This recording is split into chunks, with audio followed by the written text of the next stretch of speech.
He's what?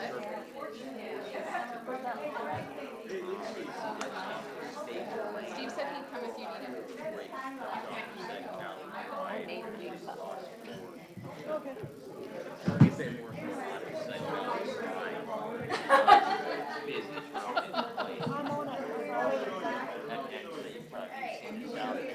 Actually, no, not much. Not near my house. 343, so haven't seen many people going in that area. Was it him? Thank you, everyone, for showing up to our first candidate forum of this season for the Board of Directors. And we have also some folks from the ACC and possibly N&E here tonight. I'm not sure about that. But at any rate, we have Tara DeVoe, who is going to be conducting this event, and she and Judy White up in the front here. They formed the subcommittee of the Communication Committee to put this entire event together. And the reason that we form a subcommittee is so that anyone associated with running for anything or on the board doesn't know anything about how it's going to happen, except for the agenda. And so it's all a big secret to all of us right now. We have a couple of housekeeping items. We're going to be ending by 9 o'clock, and so we're going to have 2 rounds of questions, as I understand it, and we'll have a break halfway through for about 5 minutes. Bathrooms, if anyone doesn't know, are just right straight down the hall and to the right. In the event of an emergency, we have a convenient exit right here or there.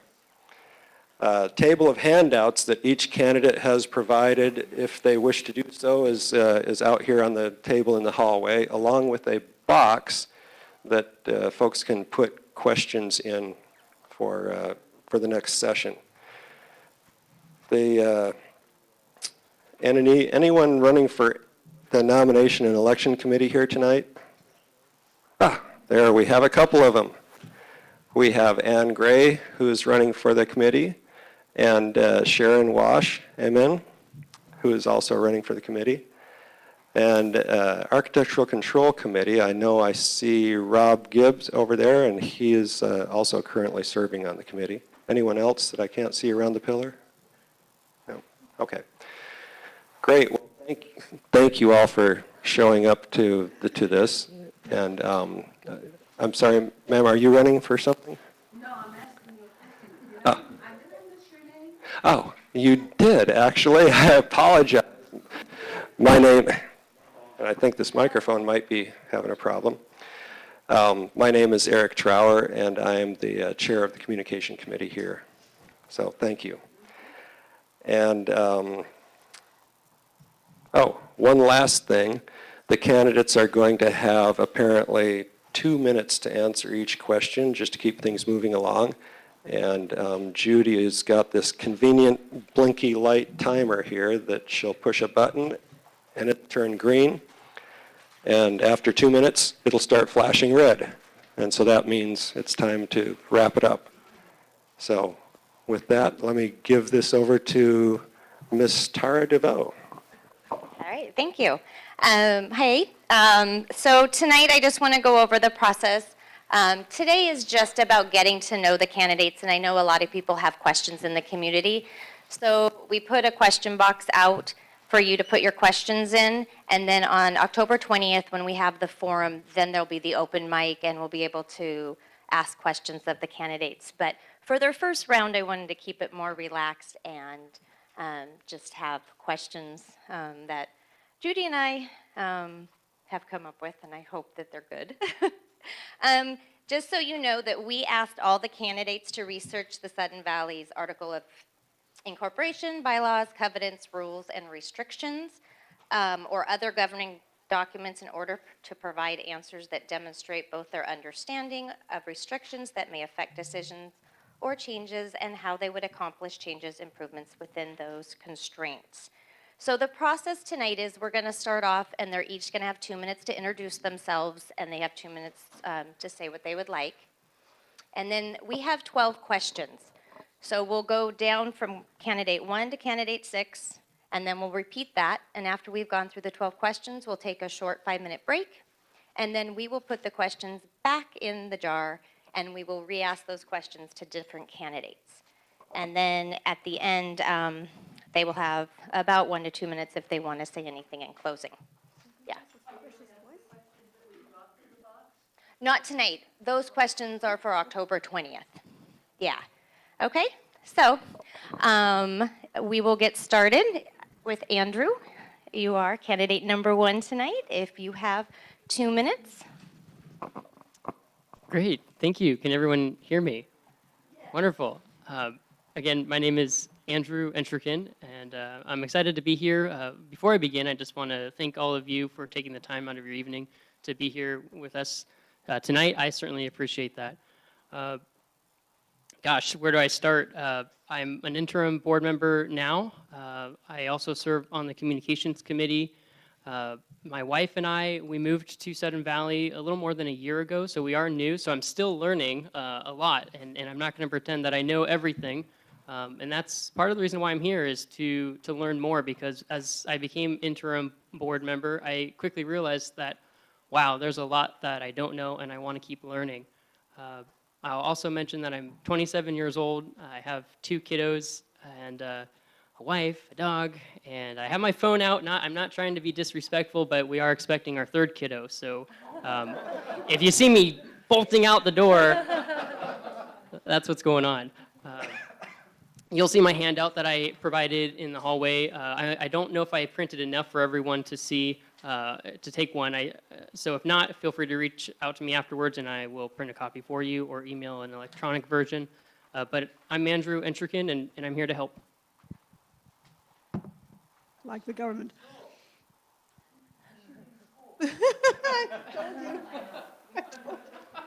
That's exactly what I said to him a moment ago. My name is Alma Deckert. Some of you may remember me. I've been up here before. I'm here for another try. I've been in Sudden Valley for 15 years, 15 years and change. So I've seen a lot happen here, and I've seen a lot of water go under a lot of bridges. And I figured it's overdue that I should really start getting as involved as I need to be. So basically, I live in Gate 3 in Sudden Valley Drive with 2 obligatory cats and assorted visiting wildlife. I'm a resident babysitting service for baby deer because moms just drop them outside my office door, and I just watch them for 2 hours.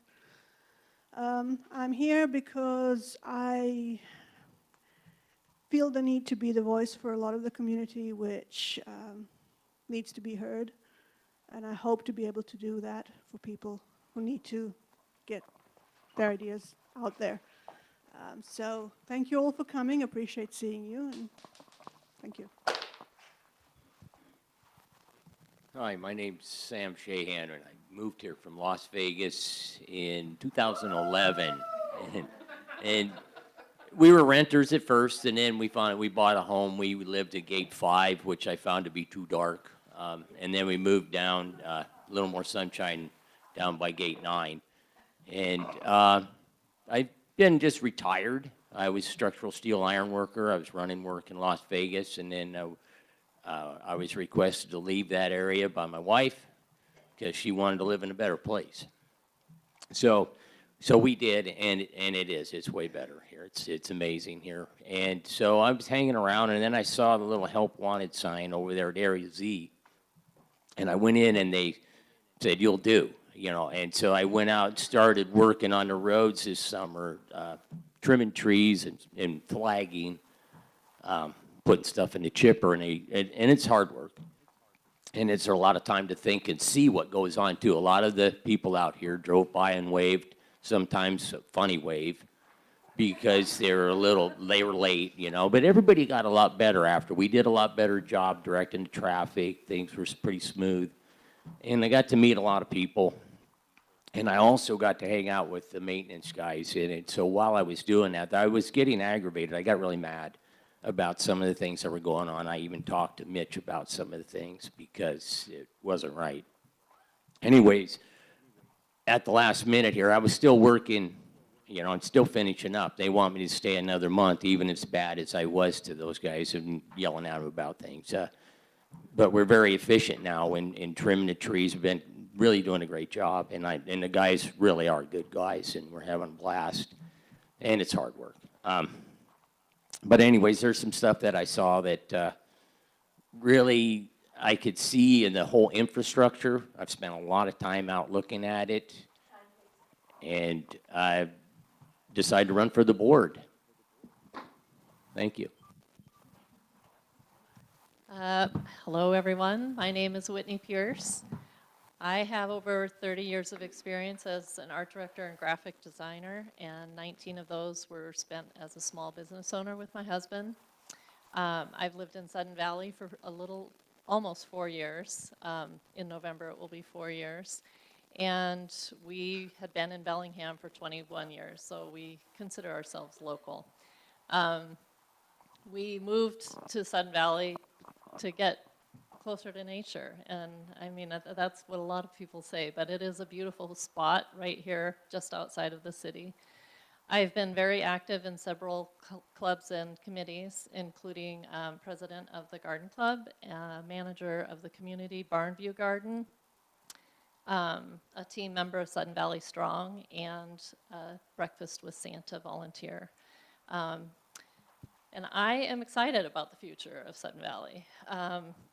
I have to agree with Andrew that there's a lot that I don't know, and I also won't pretend to know, but I'm willing to work hard and learn everything I can so that I can continue to make a positive impact on our community. Thank you.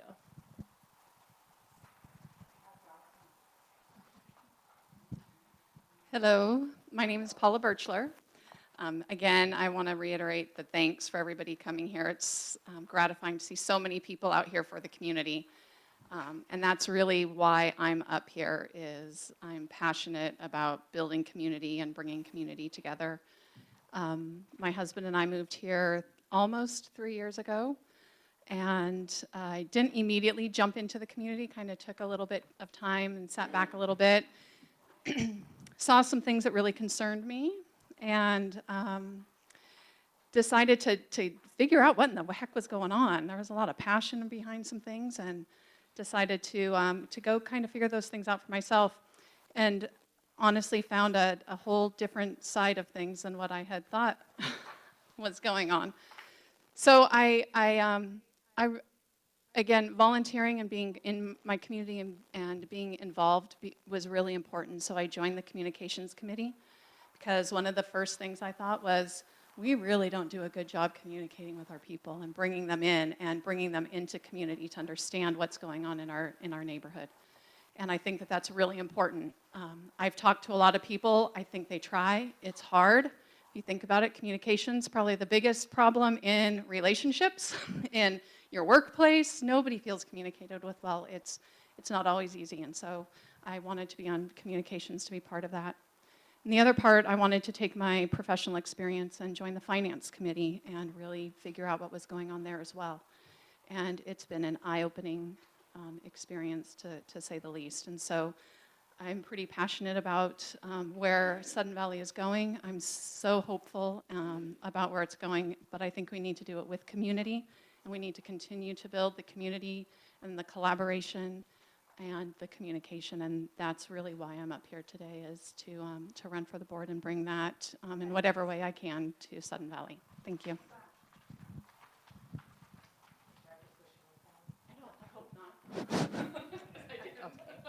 My name is Shanda Owen, and I've been to Vegas. Woohoo! Anyway, thought I'd get a cheer. Anyway, actually grew up in Michigan. I have been all over. I was a flight attendant, did a lot of different things in my life, but the last 30-some years before we moved to Sudden Valley, I lived in Bothell. When we first moved there, Bothell was considered in the boondocks. Now Bothell is part of the city. And we got really tired of it and wanted to move. My husband retired at 55. I'm still working, and I wanted to move to Vegas. Vegas. I got Vegas. There you go. I should have had more wine before I left the house. I knew it. Anyway, I know.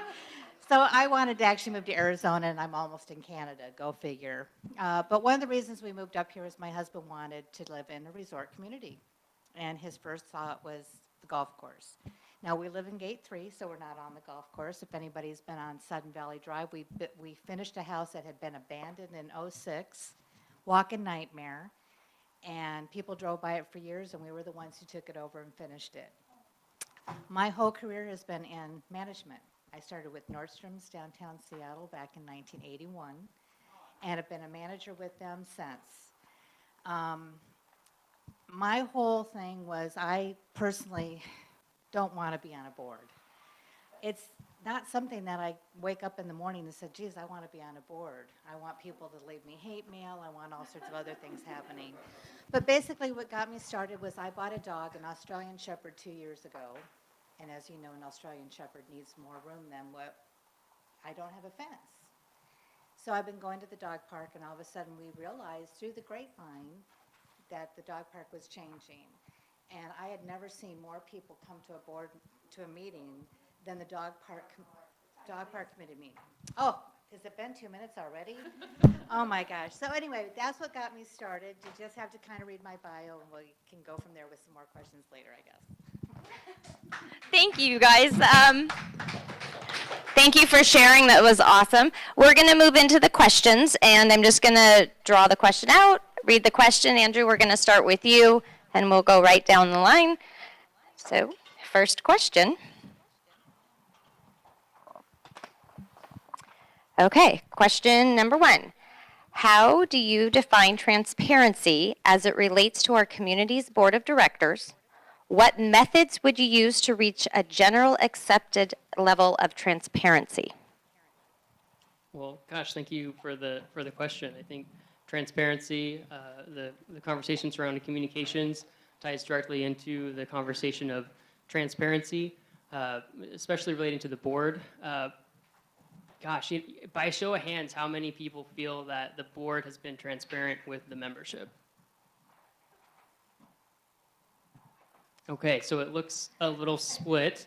And the purpose for that question is my goal is to make sure that everyone's hands are up, that we all feel that the board is transparent with all of our members. And I thought a lot about this actually, and you know, there's a 2004 community plan, and what happened with the community plan? It feels like that has been abandoned. We don't have a strategic plan guiding us so our members know what we're doing, what the board is doing. And one way we can do that is what I would call a pulse survey. Let's send out a survey to our membership so we can hear what it is our members want us to do, not that it's an I culture. It's not me as a board member making decisions for you. I'm the conduit for what you want to see happen. So I think transparency can be achieved through many, but that's one vehicle that I think would be necessary is to develop a strategic plan that we all agree with that will help add credibility to not only the board but also transparency, and we can move together as a whole, as a unified community. So again, the conversation surrounding transparency is at the front line of what I'm working on, and dives into the first pillar of my campaign platform, which is value-based decision making. Let's all work together in a cohesive manner, and let's use information to guide us. Thank you. Okay, question number 2.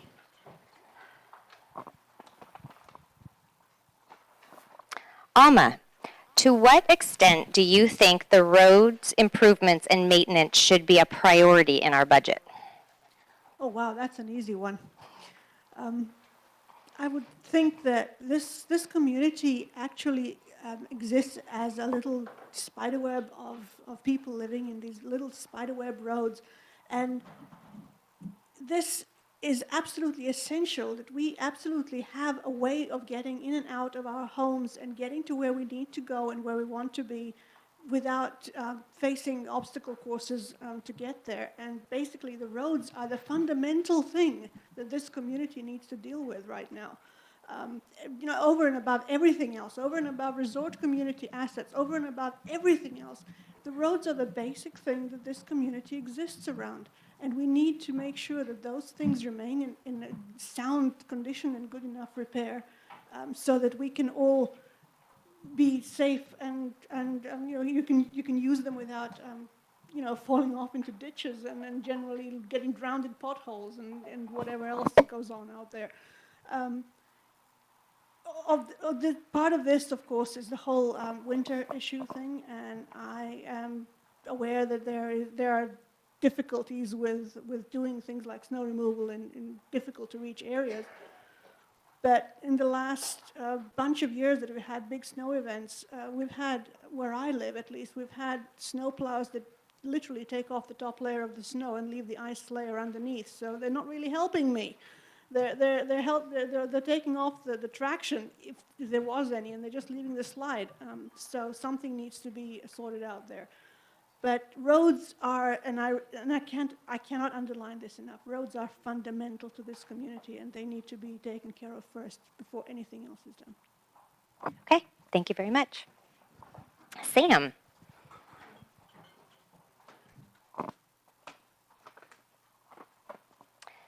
Sam, if elected, are you prepared to place less emphasis on a personal agenda in order to facilitate the collective needs and requests of the members?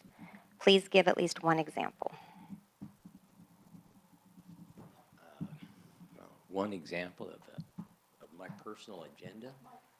I don't have a personal agenda. Actually, my agenda, anything that I think of, has been brought to me by other people. And then that agenda is around a few different things: the dog park, the condition of the roads, critical, and the lack of interest in some of the remote areas out here, and that's, and I really don't have a personal agenda. I mean, I did have a little bit of agenda when I first moved here. I believed the people that told me that it was underfunded historically. And I looked around and I thought that might have been true. But then over a period of time, I also have seen that there was historically or systemically a lack of attention to things to where they weren't finished. They're just not finished. They're half-hearted.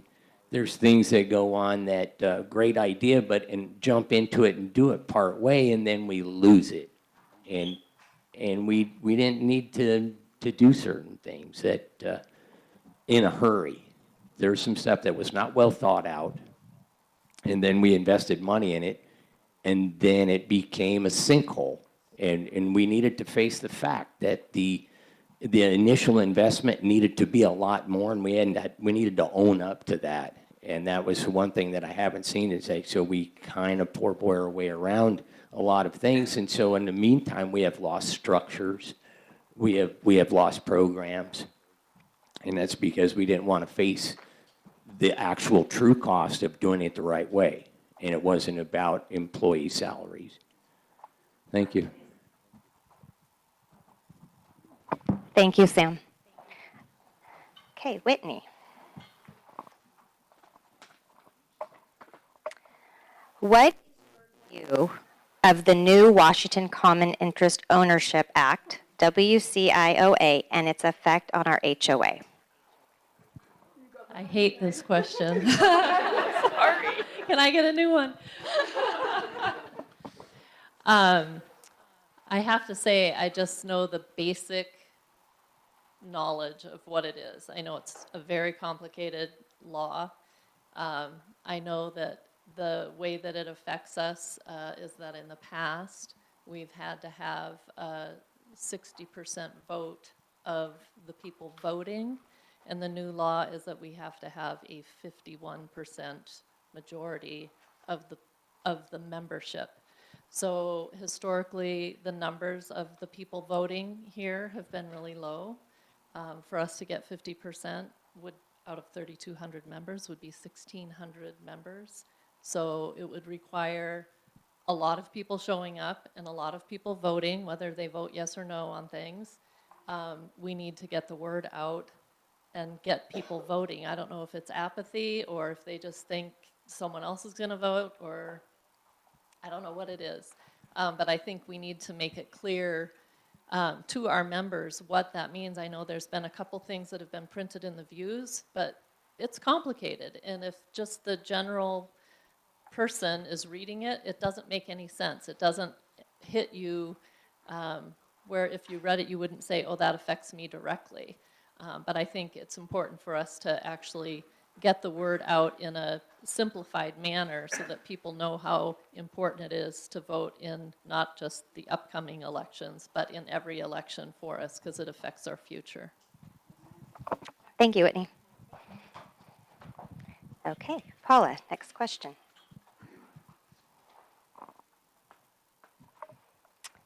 Okay, what is your position on Sudden Valley's current guidelines regarding the retention or removal of trees in our community?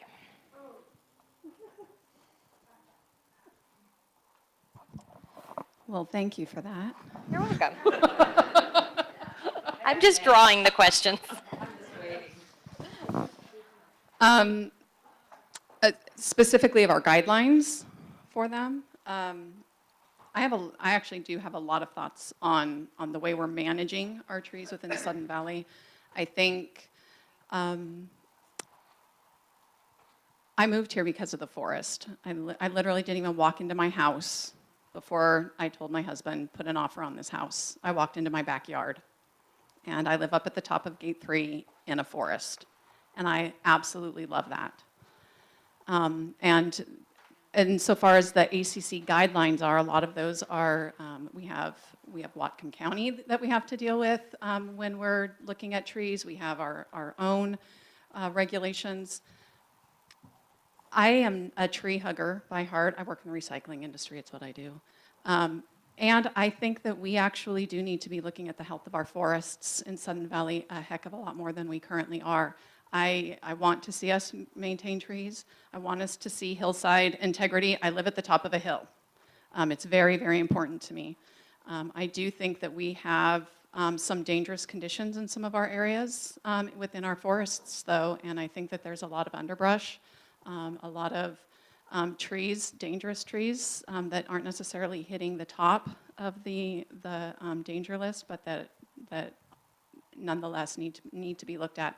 I had two that never would have been approved to come down last year that fell almost onto my car and onto my deck. And they never would have been approved to be taken out, but I looked at those and I said, yep, those are going to come down, and sure thing, as soon as the snow hit, down they came. So we had to have those removed. So I think that I think that we do a really good job trying to be responsible and maintain the integrity, but I do think that we need to look at it and be responsible to the health of the forest as well. Thank you, Paula. I want an easy one. Initials.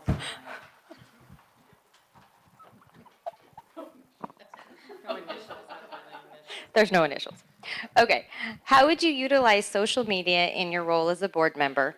How would you deal with social media activities that appear to be counterproductive to our community?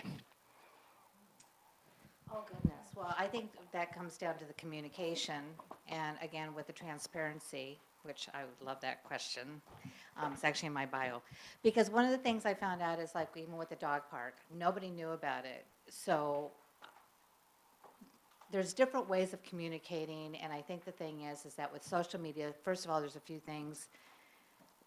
People getting the wrong information. I actually, when I decided to run for the board, did not realize how many Sudden Valley sites there are.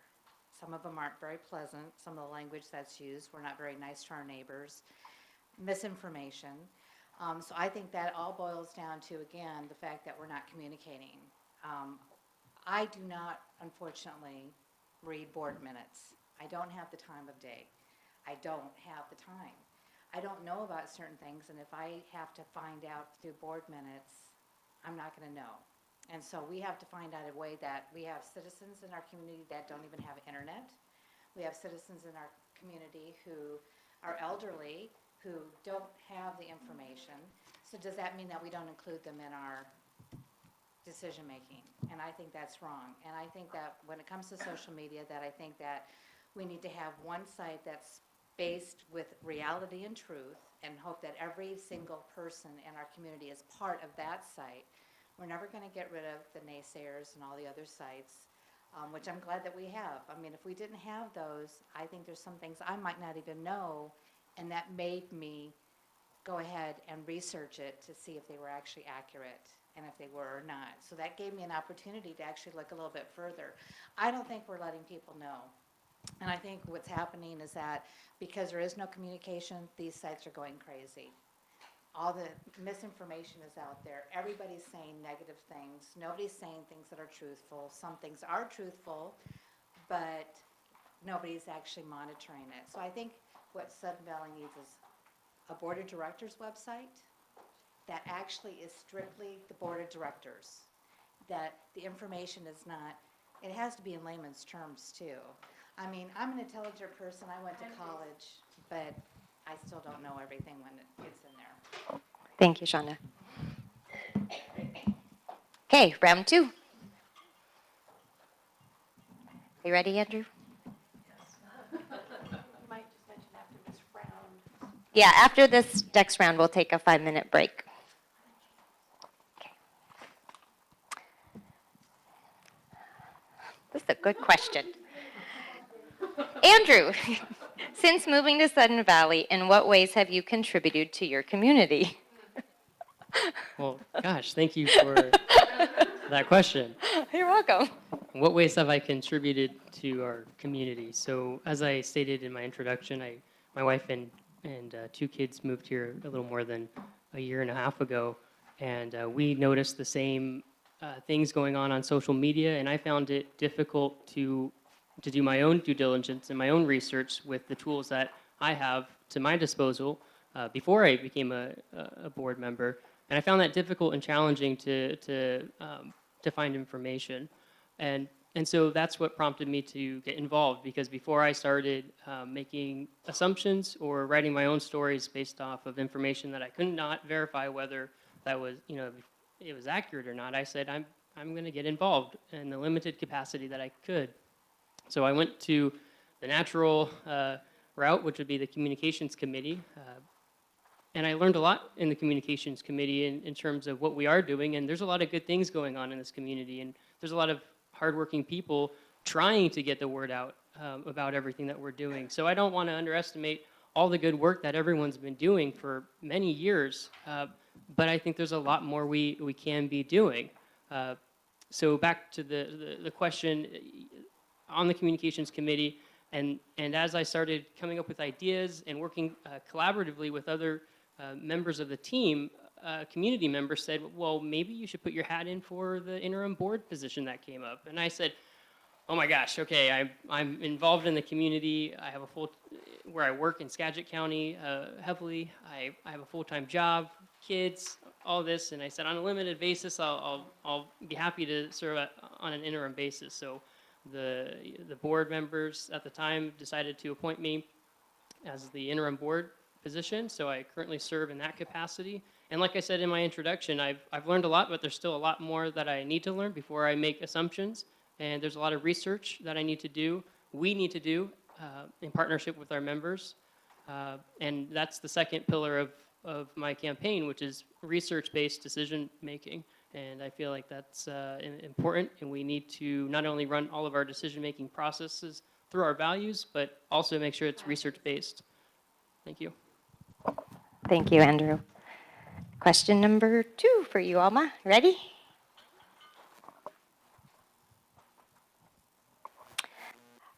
Alma, name at least one thing that you want to accomplish during your term as a board member and why. Okay. What I hope to accomplish on the board is to ensure, and it all boils down to what everyone else has been saying, communication is important, transparency is important. There are a lot of people out there who may be older than you think who are on social media. There are a lot of people out there who are getting their information here, there, and everywhere, who need to get that information in order to make educated decisions about their life. But what I would also like to do is to ensure that, let me just tell you a quick story, and I hope to have enough time. Does anybody here remember the Gilmore Girls show? Do you remember a certain crossing that they put into the community, which was timed so that it was the slowest member of the community was able to cross the road safely? Well, I realize this is a fictional show about a fictional community, and we don't have any really, really old people trying to cross roads. But metaphorically speaking, I would like to make sure that our community caters to all of us, including the people who cross roads slowly, including the people who may not be able to live here at all if things get out of hand in terms of dues increases and stuff like that. What I hope to accomplish in this board is to be a voice for the people some of whom are very, very scared right now. Okay, thank you, Alma. Sam.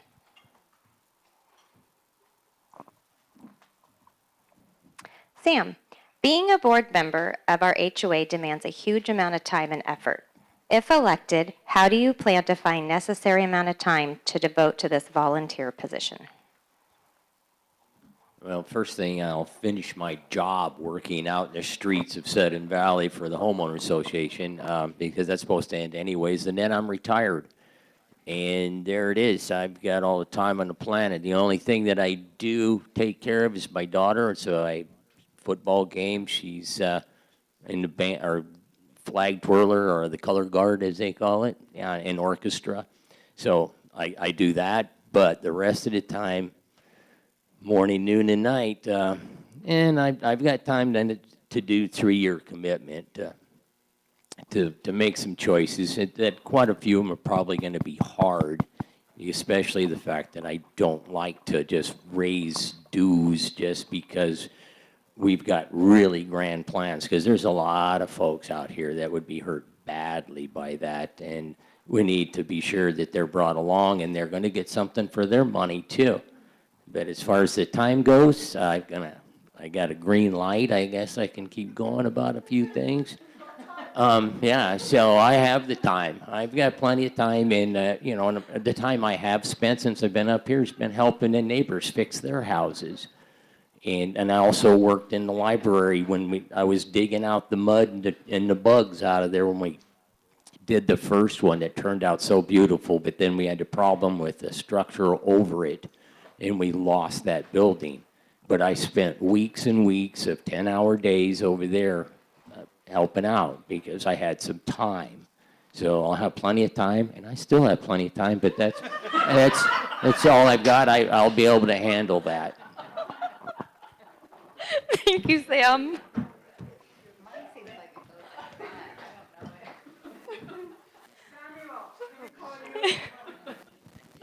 Okay, Whitney.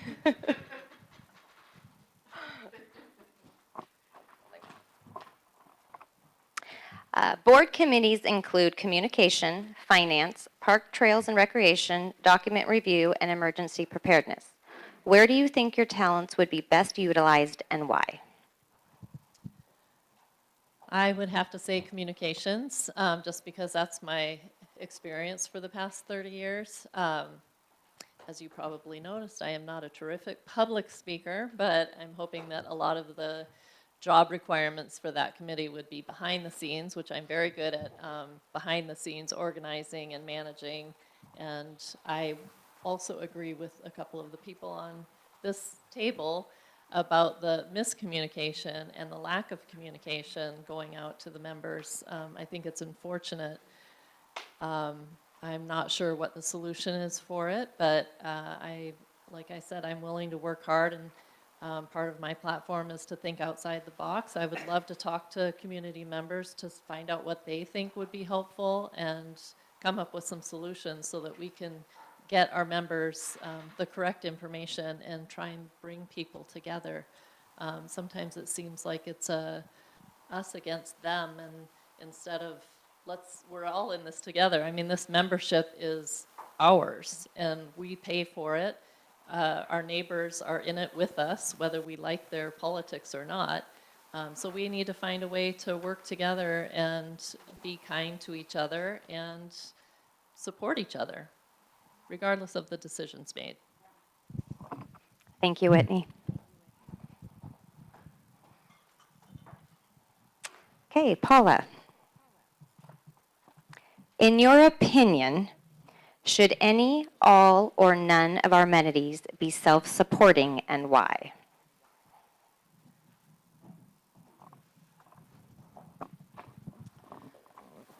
I don't see our parks ever being self-supporting, so I'm going to have to say no. I don't think that I would go with all in any way, shape, or form. Our 16 parks, at least that's what's listed, I would not expect or want the type of traffic through those that would cause those to be self-supporting. I do think that the amenities that we have that we can make self-supporting, it would be great to have those self-supporting, absolutely. And, but I don't think that that's a requirement of our amenities to be self-supporting. I think that part of that is what we're here for. Our pool, I don't use the tennis courts, and I don't expect those to be self-supporting. I don't use the dog park, and I don't expect that to be self-supporting. Our amenities are here for the use and the pleasure of our community members, and it's a major reason that I moved here and a lot of people moved here, and I see a lot of people shaking their heads, that those things are important to them too. And so no, I don't think that they have to be self-supporting. Caveat, when they can be, that's great, that's fabulous, and I think that we should put effort into making them as self-supporting as possible. I don't think fighting about those and diminishing those within our community helps to market and support those things though. So I would love to see us coming together to support all of our amenities together as a Sudden Valley community. Thank you, Paula. And the last of the first 12 questions, Shonda. Shanda. Sorry. That's okay. Think chandelier. Oh, okay. Fancy, fancy. All right, Shanda, how would you approach building trust with the members of our community? Oh, goodness. Well, I think the only way you can build trust with the community is making sure that the community has trust in you, and making sure that everyone has a voice.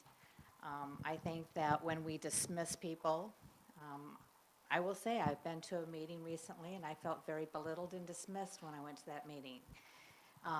So everybody who left that meeting, and it was standing room only in that room, left very upset. So I think that's why we see a lot of what we see on our Sudden Valley pages, all these different websites, is that we don't have as much trust in our community. And I think that what we need to do is we need to make sure that basically that question would answer every question that's been brought up. And that is making sure that everything's transparent so that everybody knows what's going on, so that they don't feel that they're undermined. Make sure that everyone has a decision in whatever we're voting on or anything, so that they also don't feel like they're being undermined. I think that if people don't feel like they have any decision in what's being said or done, we have no trust in our community. That's the bottom line. And that's what's happened.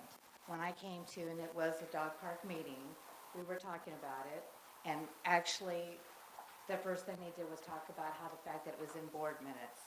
Well, I don't read board minutes, but I would have liked to have known that they were thinking about taking away my dog park. So it's things like that, and we all left the room because they basically said, decision's made, that's the end of it. Well, it was not a very good meeting. And so there we all of a sudden, and that's where the trust went. And that's when I said to myself, that's why I decided to do this. I decided that, you know what, I've been in management my whole life.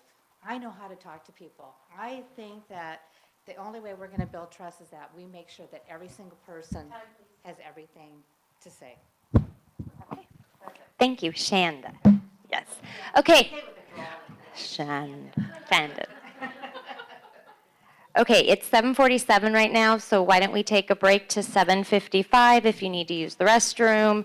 Candidates, you can get up and walk around. If anybody wants to ask you questions, I think that's okay.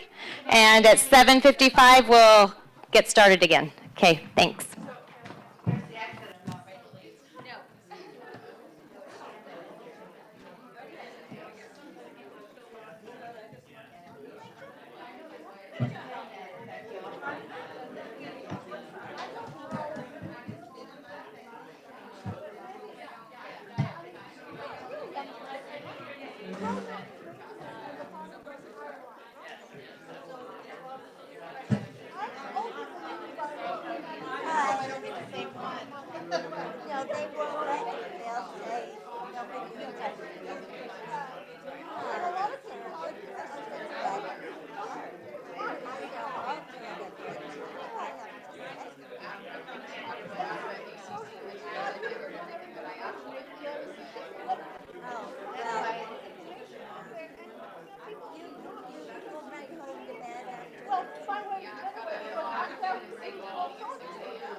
year ago. But I still went on vacation.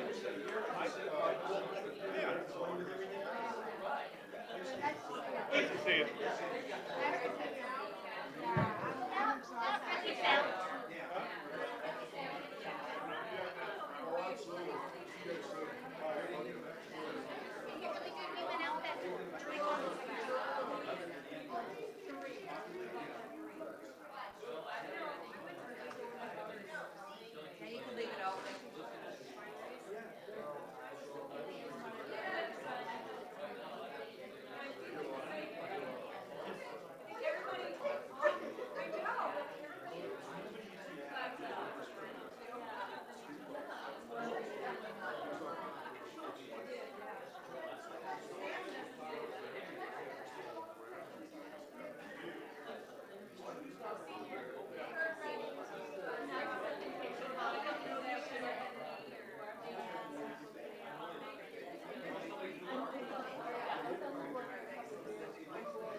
Well, no, she's moved to her now. Monday. You know, in theory, any day. But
If I could have everybody take their seats, we're going to get started with the second round.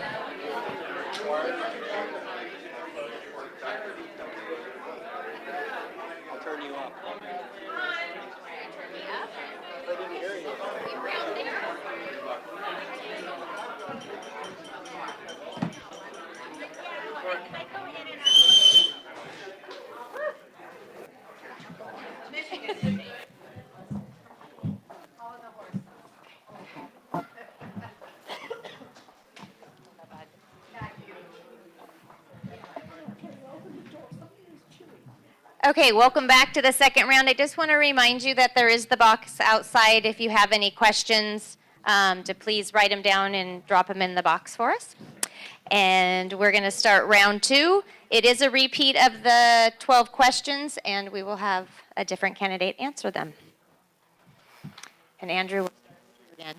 You got lucky number 1. Oh. Oh, we wrote your name down on them so we know if you've already answered them. Okay. Andrew, what is your position on Sudden Valley's current guidelines regarding the retention or removal of trees in our community? Well, great question again. All your questions have been great, so thank you for the opportunity. So the tree, the hazardous tree retention or tree removal, I know there are programs in place for hazardous tree removal, so I'm happy to see that the association is thinking about what to do with tree removal. I know there's various steps to do so.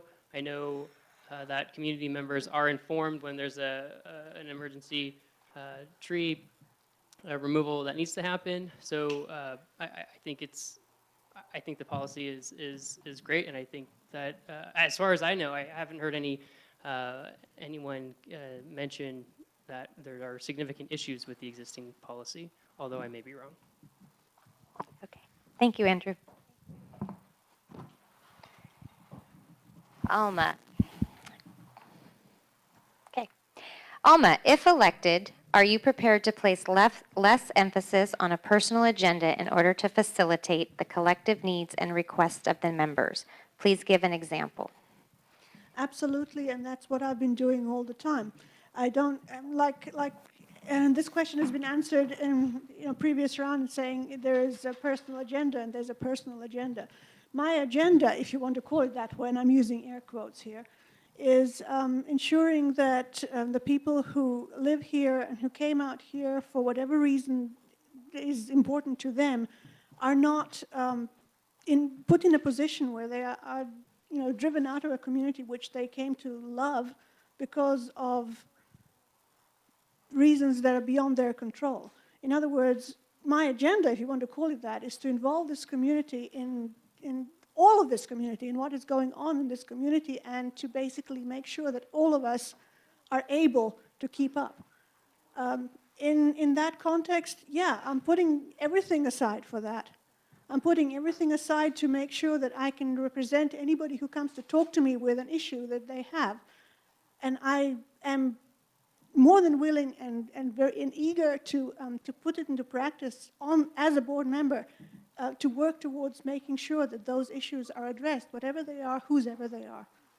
If I can find a way to do that, if I can find a way to help somebody who comes out with an issue, I will do it. And I don't care what my personal view on that thing is. If I can find a context in which that works and I can help, I intend to do exactly that. Thank you very much.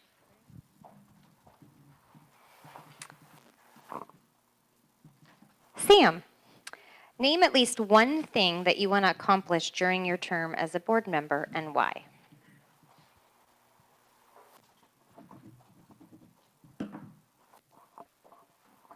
I would like to accomplish a system of checks. I guess it would be a confirmation number. So for anyone that calls with a complaint to the admin, they get a tracking number.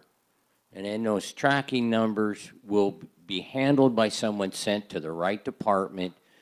And then they'll get a response within a week. because, you know, right away, probably too much, but within a week, they get a response which department's going to handle it. Then it gets put on a calendar, and it gets scheduled into the work, and then that work gets done. And we have a master schedule for all those little projects, so somebody's problems can get addressed. I actually ran into somebody, they came out of their house when we were out cleaning up some stuff on a street, and the lady came out, and I don't know, I guess I looked like I was in charge because I'm the old guy standing out there. And so and she was just telling me, and I told him that she had to talk to some other people, and she was just really loud about it because she had not gotten a response. And there was a tree that fell during the winter, and this was just a month ago. So it was, yeah, she was mad, really mad, and I've seen that a couple of times out here. And so there seems to be no way that little thing should have been handled. Then we did get over there shortly thereafter and remove that tree that was sitting on top of their trampoline.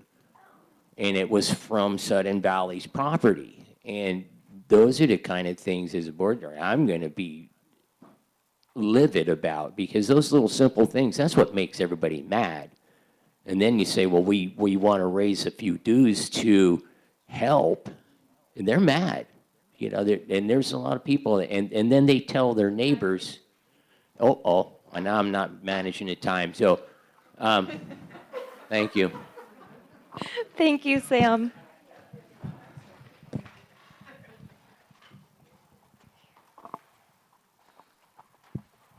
Whitney, how would you utilize social media in your role as a board member? And how would you deal with social media activities that appear to be counterproductive to your community? That's a good question. I agree with Shanda that there are a lot of places on the web, as in social media, that you can find misinformation. I would like to see a more unified approach where there's one place that you can go to get information and one place that you can find the board things. Our website does a fairly good job, but it's outdated and it's hard to find things.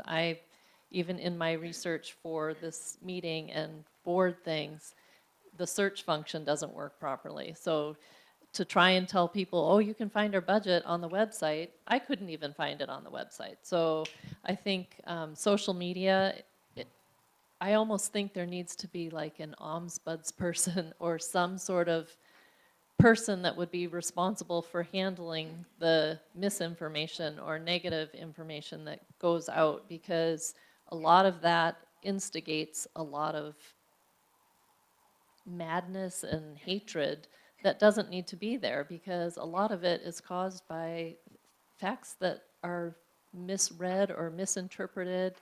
I think getting the board minutes out in a simpler fashion on social media, because people seem to read that better or absorb it better, it would be a good idea to maybe come up with bullet points or some sort of easier to digest information. I'm not sure what the answer is. Okay, thank you, Whitney.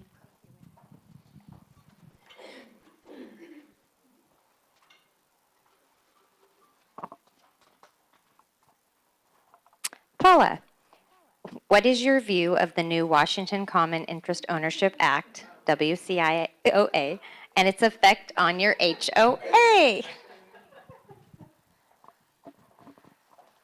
What's my opinion? Can you repeat the first part of it? I've got all kinds of thoughts about it.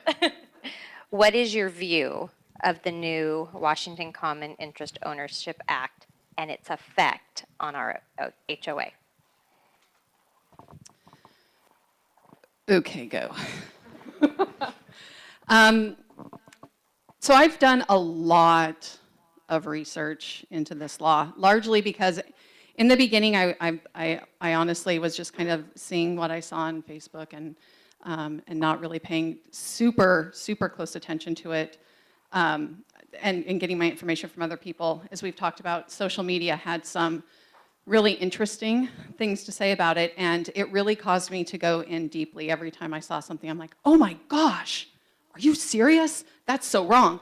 Click, click, click, click, click, and I'd go and I'd research it, and I spent, if you search my name on Nextdoor, you can find all kinds of information. What I found when I looked through it, in my opinion, of really, I looked to why did we get it? Why did we end up in this place? And from what I can see from the wording in the law, it is a statewide issue of underfunded HOAs. Of HOAs, not just us. We are not the only ones that have this issue. This didn't pop up because we're some magical community. I think we are, but that's not why it ended up that way. It ended up that way from what I can see and from the research and the videos that I've watched and the blogs and everything else, because there's a real concern about communities that pass budgets without funding available for the budgets that the communities pass. I went through and I pulled research on how many times that's happened in our community. How many times have we passed a budget by greater than 50% and not been able to pass our dues to fund the same budget that our community says that they want us to run by? And that's a problem. And I think that this law, in all of its, in all of the, I don't know if I want to call it wisdom, but in all of the experience of the people that wrote it, said we need to find a way to bring the power back to the people that are doing the budgets and putting it forward and working within the knowledge of what those budget items are and what is needed. Thank you, Paula. Shanda. Board committees include communication, finance, parks, trails, recreation, document review, and emergency preparedness. Where do you think your talents would be best utilized and why? You know, actually, I think my best talents are in finance. I was actually a math major in college, and Nordstrom's hired me because I can make profits and I can stay within budget. And I guess one of the things I see is that when I see our budgets, I see a flat amount going, but I don't know where that exact amount is going to in each area. And I actually believe that Sudden Valley is growing. I've been here 4 years, and I have seen traffic triple in 4 years. I mean, that's not a very long time. And so I think there could be possibly room for budget increases, but I want to see where my money is going now. And I think that somebody needs to actually go in and look at every single thing. Where is every single dollar going? And I think we can actually probably live within the budget we already have. And until I see where the money I'm using is going, I don't want to spend another crying dime until I see where my money is going now. And if I can actually reduce costs, because every business I've ever run within Nordstrom's and any other company, I've done within the budget they've given me. And I've always made a profit, and guess what? I always made my bonuses. And that's because I can look at numbers and I can see where we can cut costs. And so I think finance. I don't know a lot about trees. They're really pretty. I don't know a lot about roads. I'm still a little annoyed that they haven't fixed the pothole on my road yet. I mean, there's a lot of things I don't know, but one thing I do know is business, and I do know finance. And I think that's one area, and I think that's one area where we really need somebody, and I think that's one area where most people are really angry. And so I think for me, finance is probably the best area that I can be supportive. And I'm also kind of a funny person, so I think on the side, I think, you know, I can make sure that everybody is comfortable. And that's it. Okay, thank you. Okay, last round.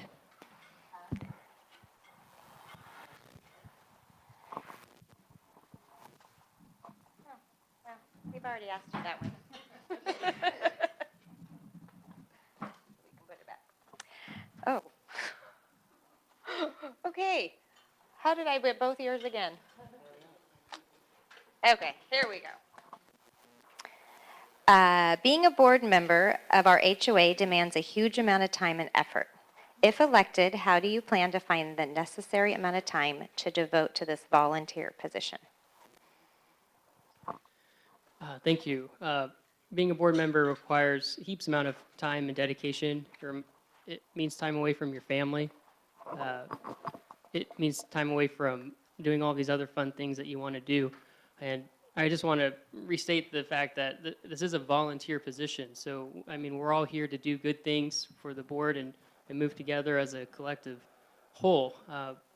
In my line of business, time management is instrumental in meeting deadlines and target dates.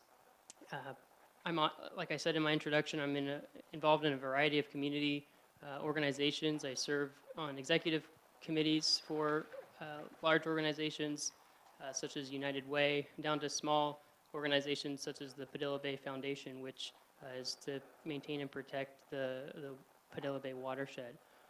So time management is key, and I feel like I do that well, and I wouldn't be here if I didn't have the time to appropriately spend serving our community in the capacity of a board member. And although my time is very limited, if you look at what I'm involved in now, it comes down to just time allocation, and above all that is family. So I make sure I have time for family, have time for work, and have time to give back to my community. I think that's part of the sustainability piece that I live by, which is a third platform that I'm running on, is sustainability. So value-based decision-making, using research to inform those decisions, and that we move forward in a sustainable way. Not only environmentally sustainable ways, but sustainable in a way that we can manage our time appropriately and give back to the community. So again, I'm Andrew, and I'm here to help. Thank you, Andrew.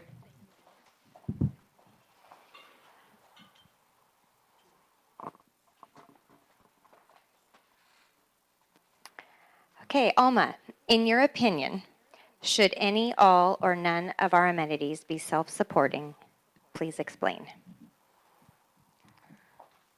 In the manner of this question has been answered before, I absolutely agree that the Sudden Valley Parks, as they currently exist, they're a part of our community. They're a part of the reason we're paying dues. Roads and parks are part of the reason we're paying dues, and they are already supported by the community in that kind of sense. As far as everything else is concerned, I hear a lot of talk about amenities such as the library, which is not strictly speaking a Sudden Valley amenity. It happens to be a public library that happens to live here, but it's not a Sudden Valley amenity. It's not something that we support, as in we don't support it through our Sudden Valley support. We support it through our public taxes, possibly, which is great. I love libraries. I'm a writer. I mean, I grew up in them, and I kind of, well, words are what I do. I love libraries deeply, but this is not a Sudden Valley amenity, and we shouldn't be talking about supporting it as Sudden Valley. And of course, the big gorilla in the room that nobody's mentioned before or wants to mention is the golf course, which should be self-supporting, which we were told when we moved here 15 years ago. My husband did ask our realtor when we drove past about the golf course and was told the golf course was supporting itself. That wasn't the question then, and it's barely a question now, if it is, because depending on how you actually deal with the numbers that are involved here. Something like a golf course, which is so big and so huge and so expensive and so it takes up so much funds. It's something that is a part of the community, but it is a part of a very small number of this community, and I don't know if some people out here can remain to living here as opposed to having a home as opposed to having an amenity which they aren't even allowed to go near because it is off limits to anybody who isn't playing golf. So some of these amenities can and should pay their way. Thank you very much.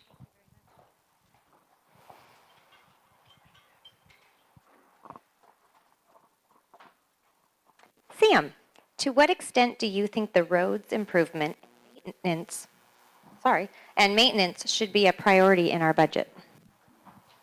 Number one. That's pretty much it. Roads, we get in, we get out. If they're bad, people get hurt or worse. That did happen on a street that I lived on, being that street was, first place we moved to was a frozen monster. And we couldn't even, you couldn't get propane, you couldn't get trash delivered there. There was times of the year, and then that monster was a beast. And there was a guy that perished up there because his car was stuck. And it, yeah, and the roads. It's like I've been out here on the roads now. We've been trimming these trees. I've spent 6 months hanging out on these roads. And the number one priority should be making sure that some of these trucks, we still have homes being built. And it seems like a lot of folks are using construction equipment that is really excessively large in size and weight. And we've had to flag them through our work zones, and we've had to actually disassemble our work zones on the fly because they're blocking all the traffic, they're bringing stuff through that won't fit, and we've had to evacuate the road, flag traffic that all of a sudden just goes crazy and to get these guys through. So there's some times our roads have been abused by some of these contractors, and I've asked about that, and I won't say who I asked because then it sounds like I'm being a little petty, but I am. Yeah, there's some abuse going on our roads that we will have to pay for, and those little things out there, those massive trucks, you know, they can do some damage to roads, and then that cost is going to come on us in a big way. And this contractor is out there making a few bucks, and he's using equipment that he shouldn't be bringing in here. So, yeah, roads is number one. Some of the other amenities, yes. But if we have to pick and choose, we got to have the roads. Thank you. Thank you very much. Okay, Whitney. How you define transparency? Oh, I'm missing a word. How do you define transparency as it relates to our community's board of directors? What methods would you use to reach a generally accepted level of transparency? I think Andrew answered that one initially, and I wrote a note here that I liked his idea of doing a poll. I know that we live stream the board meetings, which is a great improvement from what it used to be. But I also know that even some of our best attended live stream meetings are 1% of our population. So there needs to be a better way for us to get our members involved. I'm not sure how to do that. I think the live streaming is a great way to offer, but I don't know, in order to get transparency to our members, there needs to be some other avenues explored, because I don't feel that we have a lot of communication between the board and our members right now, and I think that's part of the problem for the miscommunication and why the mistrust is happening, because I think a lot of decisions get made and then people find out about it after the fact and then they get angry. So I think we need to spend some time as new board members coming in or a collective board just brainstorming on different ways to engage the community and have them be participating in a more proactive way. All right, thank you.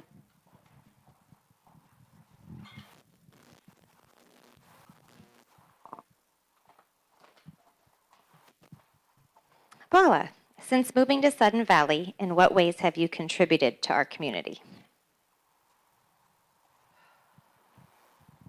Well, you know, I didn't immediately jump into to serving on committees. I originally spent some time working with, volunteering with the Santa, which is where, yeah, actually I met Whitney, working with different smaller events in the community. And then, as I said earlier, I experienced a huge concern with communication. I think the communications committee might have gotten tired of hearing me say, why aren't we telling our story? There's so many fabulous things happening. And I would try to say these things on social media, on different things, but really in joining the community, I believe strongly if you don't tell your own story, you create a vacuum in which other people tell your story. And that is something that I've screamed from the top of my lungs. And so I've been active in the communications committee. I've also recently joined the web subcommittee because I agree. I think that our website has, it's clunky. It's hard to find information. I've spent a lot of time on there. I've learned how to find a ton of information. I've gone back to 2009 in our board meeting minutes and research stuff on there, but it's hard. And I'd like to see that be a lot easier. And so I've joined the web subcommittee as well. I've also worked on the event subcommittee on things like the Bite and 4th of July and some different things. And then, as I said earlier, I've also joined the finance committee to really dig in and find out and get some answers on what's going on to get a better understanding. I don't want to. I'm a research nerd. If I say it, you can probably guess I've got some citation to back it up. And so, joining the finance committee was important to me to get to the bottom of our numbers. Okay, Shanda, well, I know, I was going to say something, because I was like, the last question is trust, and I answered that. right, so we put them all back in and we're just going to grab one. And I'm just like, can I just choose one of these? Close, I'm going to choose one. Oh, dang it. It doesn't have initials, does it? No. We're going back to the trees. What is your position on Sudden Valley's current guidelines regarding the retention or removal of trees in our community? I think this is actually probably a perfect question for someone like me, because I really don't know a lot about a lot of this. And so I think sometimes coming in and being on a board where your passion is you want to do the right thing for the community, not knowing everything is probably the best way to come in. What I do know is that I know that they came through and they were trimming trees and doing all the cleaning and took 30 feet of trees off my property, something that I about had a heart attack when I came home. Even removed trees, which unfortunately is against HOA rules, and it's actually tree trespass. I could actually sue the HOA for doing that. The HOA actually said that they're going to go ahead and replace them because it was their fault. Now, I said no, because guess what? That's money out of our HOAs that has to put more trees in. I agree, yes, we need to remove any dangerous trees. I think that we have a lot of empty lots. We have a lot of lots that we have from people that, we do know this community was built a lot with Canadians. We have a lot of lots. I have 6 lots next to me that are owned by one person, trees everywhere. So I think we have to have accountability. I think that we have to start paying attention. I have erosion across the street. So I think that one thing that I've noticed is that I do see that we're coming through and we're trying to be progressive, and we're trying to make sure that we are doing something that was supposed to be done, but on the second hand, we didn't realize that we were actually creating a problem. I saw them remove so many trees on the other side of the road that I went, oh my gosh, I've got a boulder that's going to fall in my front yard here pretty soon. So I think that we are a tree community. That's why I'm here. I moved here because I want to stay in this community, and I don't want to lose the beauty and all the trees around me. So I think what needs to be done is that any area that needs any kind of improvement or removal needs to speak with the homeowners. We need to actually have some accountability.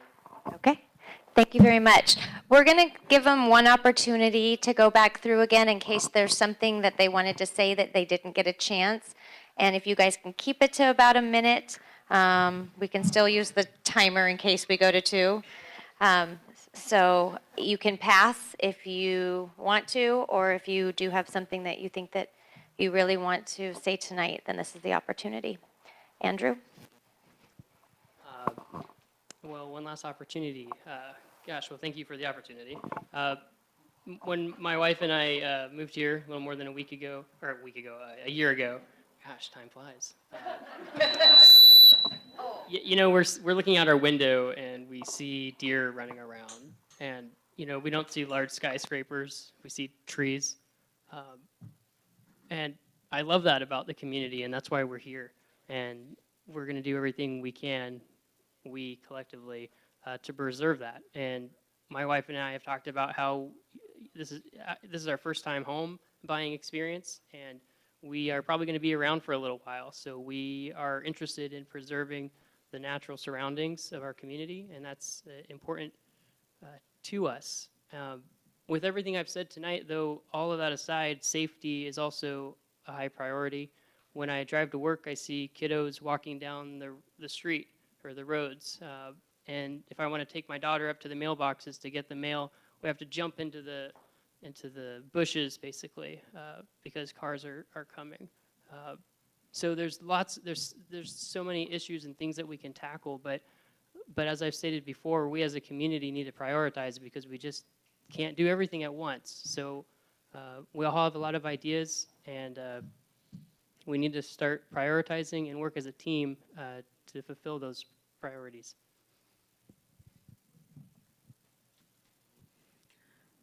Basically, I agree that we need to do a lot of thinking about our priorities. Have you ever seen one of those videos where you see a spider and you poke it and all these little baby spiders go free? Well, I think that's part of the, the Sudden Valley is that at that juncture, you're basically poking the spider, and when you do, all of us see all these baby spiders run off in all directions. I mean, we're all following different little baby spiders. And what we need to do is take into account that all of them came from the same mama spider, and that was the original idea there that we need to go back to and sort out as a basic issue before we start chasing baby spiders in every direction and losing our way. So that is part of what I hope to do as a voice on the board. Keep an eye on the spider. But what he said was essentially the same reason we came here is when we drove into Sudden Valley, I just looked up and I said, this is home, and this has been home for 15 years. I love this place. I love it so much, and I just love living in this area next to this beautiful lake, in these beautiful trees, all of them, even the dangerous ones. Okay, we can do them. But I love living here, and I just want to be a part of the solution.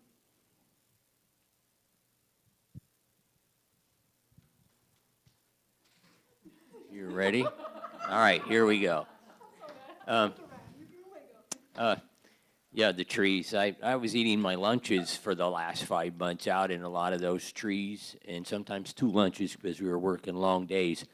And I sat out there, and then I watched some of them be cut down because a house was being built, and it was kind of actually tough to watch. But that's another thing. And also, though, I'm happy to cut some down myself because they were hazardous, and we got to clean the fire-wise mess out of there so that we don't have a fire in the area. But the one thing I really want to bring up is the dog park, and we can have a fence out there that is portable, that is self-supporting fence panels that can be moved into any configuration that we need it to be.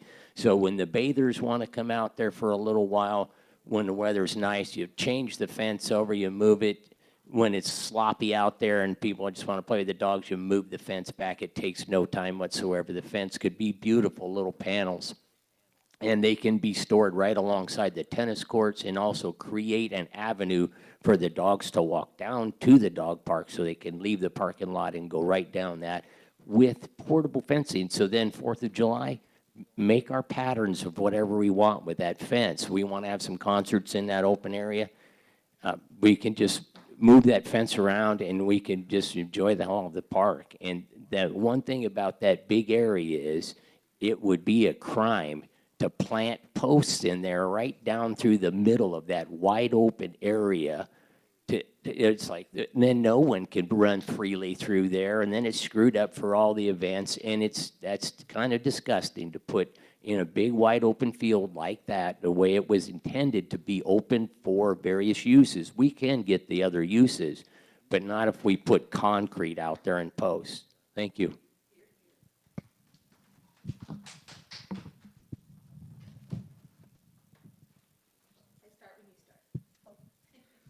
I just wanted to say again, after hearing everyone speak tonight, some of whom I haven't met yet, but again, I am excited about the future of Sun Valley. I think everyone had a lot of great ideas.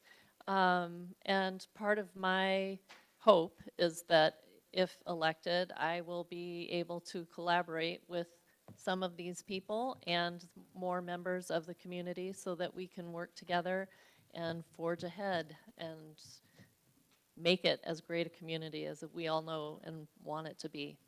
That's all I have to say. Thank you.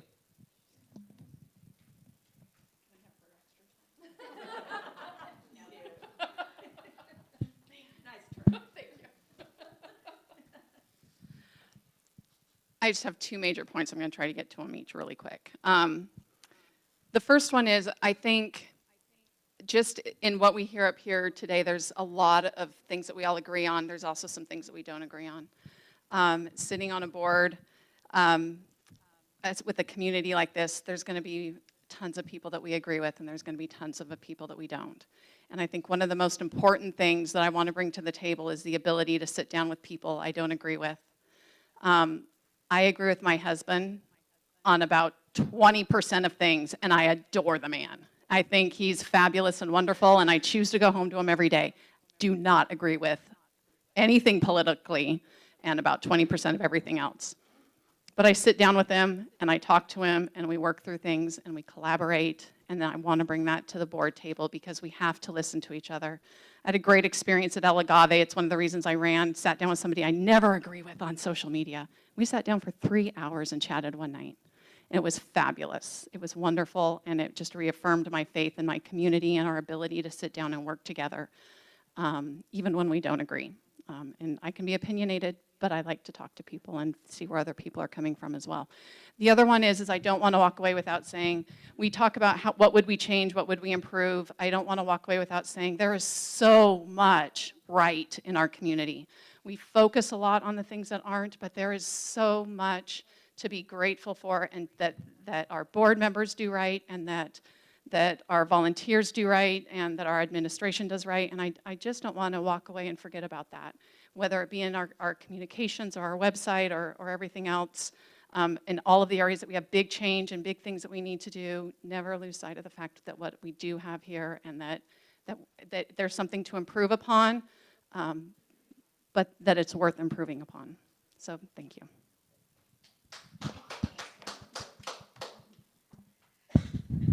Okay. Basically, all I want to say is that the only reason I'm deciding to do that is that there's a few things that have happened that made me realize that I actually just love living here. I was at the dog park one day, and it was in the middle of summer, and it was crazy, crazy, crazy. And I looked over at the bathroom, and there was those 2 trees that are outside the bathroom, and there was a hammock hanging there. And I thought, how in the heck is there a hammock? Well, somebody had screwed bolts into our trees and hung a hammock. And, of course, I had to go over and say something, because those are our trees. And to me, it was insulting. They don't live here. They just willy-nilly screwed a bunch of bolts into our trees, and I said to them, you're killing our trees, and I made them take them down. And I realized that, I don't necessarily have to do stuff like that, but I realized that this is my community, and I actually really love this community. I'm friends with my neighbors. I like my neighbors. I eat at the restaurants. I shop here. I'm so glad. I'm not glad. I'm sorry that the pig's gone, because I really like that store. But the thing is that I think one of the reasons why I'm doing it is it started all with the dog park. It started with the fact that I saw an amenity that somebody decided needed to go away, which I'm there in mud up to my knees and don't see a single person for 9 months out of the year, and all of a sudden they want to put a fence up, and I'm thinking, who in their right mind wants to do this? And that's when we went to a meeting and we were dismissed. And that's when I started realizing that, as a community, you cannot dismiss your community.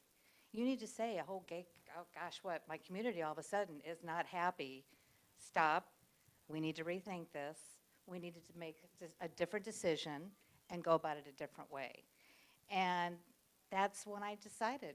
I did. I'm a full-time employee. My husband is retired, so I do not want to be home as much as possible.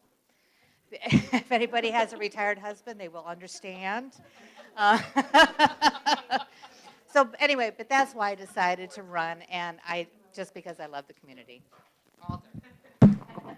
Okay, thank you. I want to thank the candidates for taking your time to come out and talk to the community tonight, and I would like to thank you guys for taking the time to come out and listen to the candidates. I'm not sure why this is cutting out.